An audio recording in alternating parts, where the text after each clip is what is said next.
Metal Gear Solid changed how I thought about video games. When Psycho Mantis seemingly read my mind and asked me if I liked to play Super Smash Bros., I knew this game was something different. And since those golden days of the GameCube, I'd always been excited by whatever Hideo Kojima made. And when Death Stranding was first revealed, I had no clue what the game even was, but I knew that I wanted to play it, until the reviews came out. Many reviews from fans and online outlets said that the game was boring, tedious, and empty, and some even went so far as to call it a walking simulator in a derogatory fashion. And so after hearing that, I knew that I would still play the game eventually, but I just didn't know when that was, until 2 weeks ago. And before I get into the video, I want to let you all know that I do stream over on Twitch, twitch.tv/thetheologan, every Monday, Wednesday, and Friday at 7:30 p.m. Central Standard Time. Over there, we've been playing Death's Door lately and talking about some of the different things going on in the gaming world, and also tackling questions that deal with the Bible, Christianity, those kind of fun things. So I'd love for you to stop on by. Links for all that will be down in the description bar below. 2 weeks ago, I made a video announcing that I'm getting rid of my 150 plus game backlog by next July. I know, a daunting task, but the game that I decided to start things off with was Death Stranding. It had been on my backlog ever since the game released, and I was honestly nervous about starting this one up for everything that I mentioned before at the beginning of the video. I just couldn't get the whole walking simulator thing out of my head, and I was nervous that I would start the game and find it boring. But I knew at the same time I had always enjoyed Kojima's work, so I knew that it couldn't be that bad, right? Do you still believe in me? And I'm happy to say that after 40 hours of playing this game and rolling credits recently, I am really glad I picked this game to start off this journey with, because man, is it awesome. Now, to catch you up in case you maybe don't know a whole lot about Death Stranding or have never even heard of it, in Death Stranding you play as Sam Porter Bridges, who is played by Norman Reedus. You probably know Norman Reedus from The Walking Dead or The Walking Dead. Now, Sam is a bit of a recluse who keeps to himself and puts distance between himself and others. He has this thing in the game about being touched, and he doesn't really let people get close to him because of it. Now, at the beginning of the game, Sam is tasked by what's left of the US government to build a network that will reconnect America and restore the US as the United Cities of America, or UCA for short. Now, when Sam is given this mission, he doesn't really care about uniting America. He actually begins to walk out of the room and not even listen to any more of what the people have to say. But then this is where a beautiful blonde walks in the room, and all of a sudden he starts paying attention. Amelie is the new president of the United States, or I guess the United Cities of America. But the problem is that she's being held captive by a terrorist group headed up by Troy Baker's character, Higgs. And so now Sam is thinking, well, I love this girl a little bit. We've had a history. I guess I can do this. I guess I can go to this castle and rescue the princess. Yeah. Like Mario and Princess Peach. And so he embarks on this journey to reconnect America and rescue Amelie. And joining him on this journey is BB, a baby in a container that apparently can sense these BT ghost creature things that will kill you if they sense you or hear you or see you. It wouldn't really be a Kojima game without some kind of super weird mechanic or plot device, right? That's the setup to the story of the game, but what exactly do you do in Death Stranding? I found myself asking that question when I started the game up and was curious as to what I would find myself doing in the game. Now, the primary game loop of Death Stranding, let me just say I can understand why people would find this pretty boring. The gameplay loop is you go to an outpost, you accept a delivery order, you choose your loadout for the terrain as you look at the map and examine the route and try to figure out what it is you'll need to help you see you through from point A to point B. You deliver the cargo, you get your XP and maybe a new unlockable piece of equipment, wash and repeat. Like I said, I can understand why some people would walk away from this game thinking it's a walking simulator and then just check out at that point, because that's not really for everyone, right? But what I found so interesting about this particular gameplay loop is that the terrain or the routes that you would go through is almost like a level in and of itself. You would look at the map and see mountain regions, so you'd have to think, okay, am I gonna need a ladder? What about a climbing anchor? Do I need to bring this PCC device that'll help me build different structures? Well, there's a lot of rivers along the way. Should I bring a PCC and build a few bridges that will help me get across those so I don't have to worry about going into the really deep parts of the river and losing all my cargo? Should I bring a vehicle? Will that even help? It looks like there's some rocky terrain. I doubt a bike could even make it over all that. And then I gotta consider what's gonna happen if I encounter these mule characters who are kind of like this, I guess just the typical bad guys that their only goal is to find you, screw you over, beat you up, and take your lunch money. Which really, when you think about it, the mules are kind of bullies, so I'm surprised they're not named O'Doyle instead of mules. O'Doyle rules! Thanks a lot, O'Doyle. Nice meeting you. But it's that subtle layer of strategy that had me balancing between what I needed and what I thought I would need for the journey that honestly made every delivery I made in the game that much more intriguing to me, and I liked the challenge of it. But then that kind of begs the question, well, what happens if you take on an order and you realize you needed a ladder or a climbing anchor or something and you don't have it? Well, this is where the most unique and, in my opinion, coolest mechanic in a game ever comes into play. You see, Death Stranding has this really cool multiplayer component that isn't quite like anything I've seen before in a game, or at least in the games that I've played. But in Death Stranding, you share a world with other people playing Death Stranding. And what I mean by that is that the structures you build, from ladders to zip lines to bridges to maybe a vehicle you left out in the middle of a canyon somewhere, or maybe you dropped some weaponry out in the middle of a field, that stuff that is laid out in your world can get picked up and then put in other players' worlds. There'd be times that I would be relieved to come to a river or a cliff and find someone else's ladder or climbing anchor waiting for me that they had set up and used. And so I would use that to get down a mountain or to cross a river, give them a like so they know that I used their item and I really appreciated it, and just continue along my way. And what's cool about this game is that there's structures in the game like roads that you can help other players rebuild by donating resources. I remember one particular road that I helped a lot of players rebuild, and it made it easier from getting from one side of the map to the other side of the map. It just made everybody's lives easier, and it's cool that we all came together in a game. We never saw each other, but we helped each other rebuild a road, and it just made all of our experiences that much better. And it's such a unique take on collaboration that I personally love this feature so much so that I found myself spending a couple of hours not focusing on the story, but gathering resources and building different structures and things of that nature in the world for other people to use. So I would go around and build a bridge and help others get across a river that you couldn't just walk across. I spent a lot of time rebuilding that road, and there was even one Saturday afternoon that I spent literally the entire afternoon collecting resources and setting up an entire zipline route throughout the mountains because I knew how much it sucked to walk 50 miles in the snow. And now I sound like my grandpa.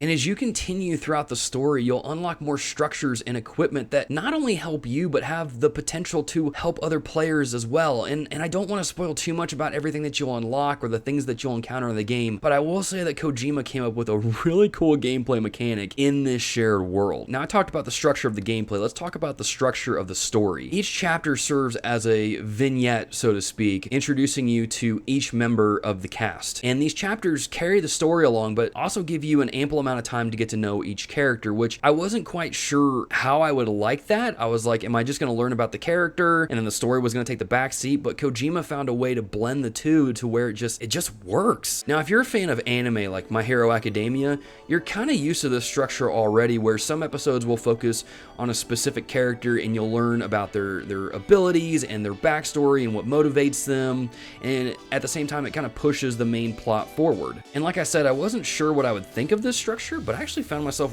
really enjoying it. Now, some chapters were better than others. There's some chapters where you're going to be sitting anywhere between 45 minutes to an hour and a half in a cutscene.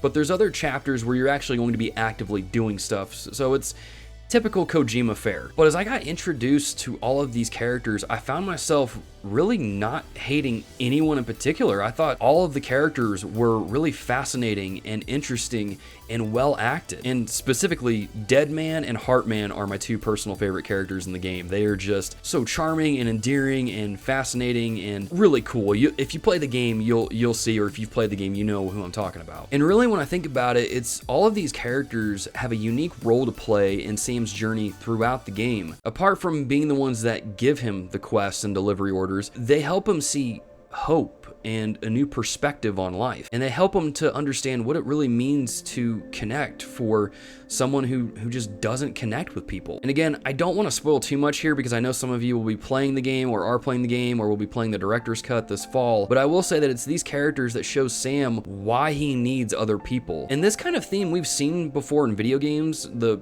kind of the more popular one that I can think of is Final Fantasy VII with Cloud, and how he doesn't really care about people. He just kind of wants to do his own thing, and then through a series of events, he winds up opening up and caring about other people. And it's probably something a lot of us can relate to in a world where we're pushed to be self-sufficient and ignore those around us. But truth be told, Sam needs these characters just like we need solid people in our own lives. And I want to switch gears here and talk about BB a little bit.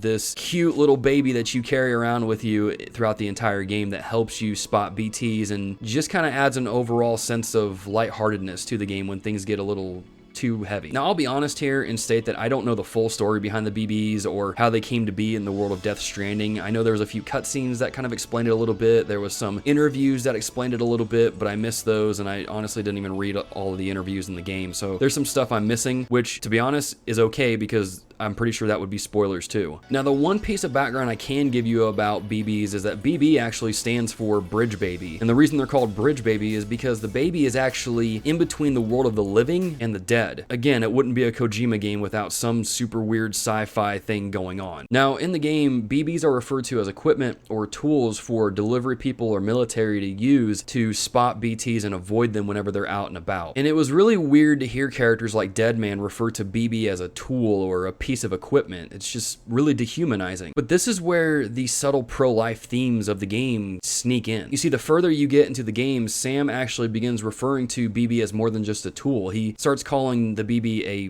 baby, a human life. And he even goes so far as to give BB a name, Lou. And this all even continues to build itself out in the game as you are able to interact with BB, whether you're in your private room or you're out and about, and you can disconnect the container and kind of rock BB back and forth if BB is stressed out from maybe encountering BTs or maybe you took a nasty fall. But there's one interaction in particular that I'm thinking of that really just kind of nails this point home. At one point in the game, Deadman is talking to Sam and telling him that BBs are decommissioned every few years and they're basically put out of service and they die. And it's because of this that Deadman tells Sam that he really shouldn't be getting attached to BB because of the low lifespan. But as Deadman refers to BB as a tool and equipment, Sam corrects him and says, no, this is a human life. This is a baby. We need to do what we can to make sure that it's safe and to make sure that it's healthy. And Deadman kind of pushes him on this and says, no, this BB is just a tool. And Sam goes, no, he has a name. It's Lou. Now, I'm not entirely sure if Kojima is meaning to make some kind of commentary or remark on our current culture that advocates for abortion and dehumanizing unborn babies and calling them clumps of cells, but it was fascinating enough that I felt like it was worth bringing up in this video.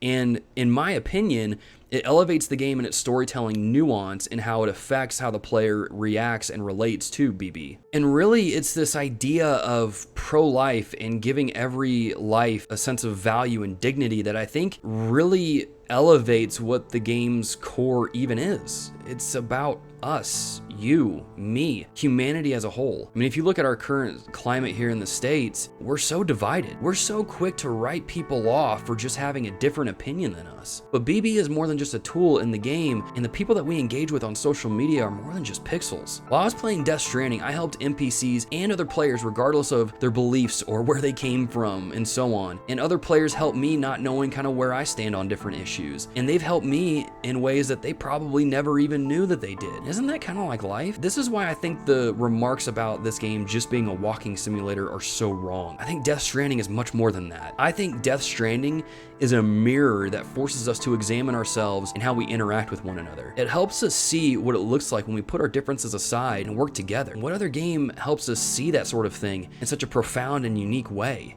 Now, it's been almost a week since I finished Death Stranding, and I can honestly say I have not played anything quite like it. And I suppose this brings us to the question of, do I recommend this game? And honestly, I do. I really, really liked Death Stranding, but know this, that there's a 50-50 chance of you liking this game or hating this game. I don't think there's any in between on this particular game. Now, I can see why folks would be turned off by this game. The controls are different, and the challenges that the environment brings to something as simple as walking can be pretty annoying. And in true Kojima fashion, the game has some lengthy cutscenes.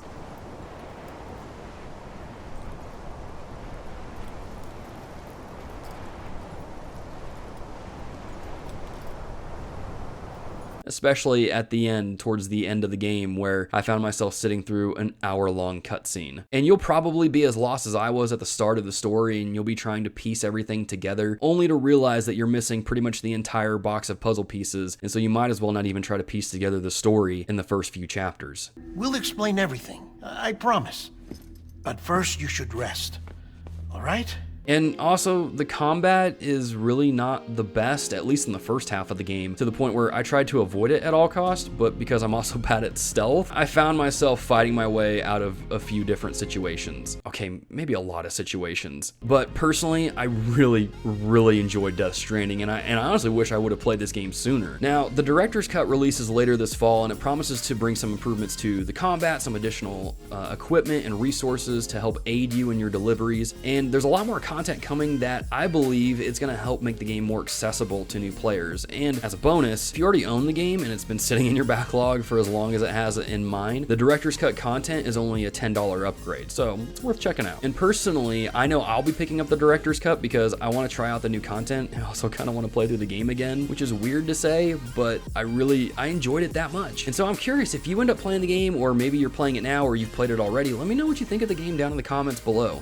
Well, that is one game crossed off my backlog, and what a way to start this journey here on YouTube. And actually, I'm excited to announce what my next game is that I'm going to be focusing on. And this is actually a game that I've been playing on and off again since the summer started, but now I'm going to give it my full undivided attention. And that game is Sekiro: Shadows Die Twice. And I actually checked my progress before recording this video, and apparently I'm close to the end of the game. Who knew? That's kind of awesome to find out, because I didn't know I was getting that good at the game. I didn't mean that to sound as arrogant as it did, but it's just cool to see that I'm getting close to the end of the game. And while I've reached this sort of like flow with the game where I'm kind of like in the mindset for it, I figured I might as well just keep going at it and see if I can finish the game. So with that being said, Death Stranding has been beaten. We're going on to the next game in the backlog. So hit the subscribe button and hit the bell notification so you, hit that subscribe button, hit the bell icon so you don't miss any further updates on where I'm at in the backlog journey. But how about you? How is your backlog journey going? What are you playing? I'd love to know, so leave a comment down below and let me know what you've been playing. And if you like this video, hit the like button. If you didn't like this video, well, still hit the like button, but leave a comment and let me know what I can do in future videos. And with that being said, thank you all for watching, and I will see you next week.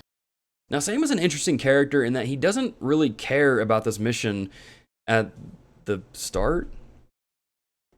I need like a text thing up here that shows me, like, I need like a teleprompt or something that'll help me read this so it looks like I'm actually like looking at the camera. But then a beautiful lady appears and his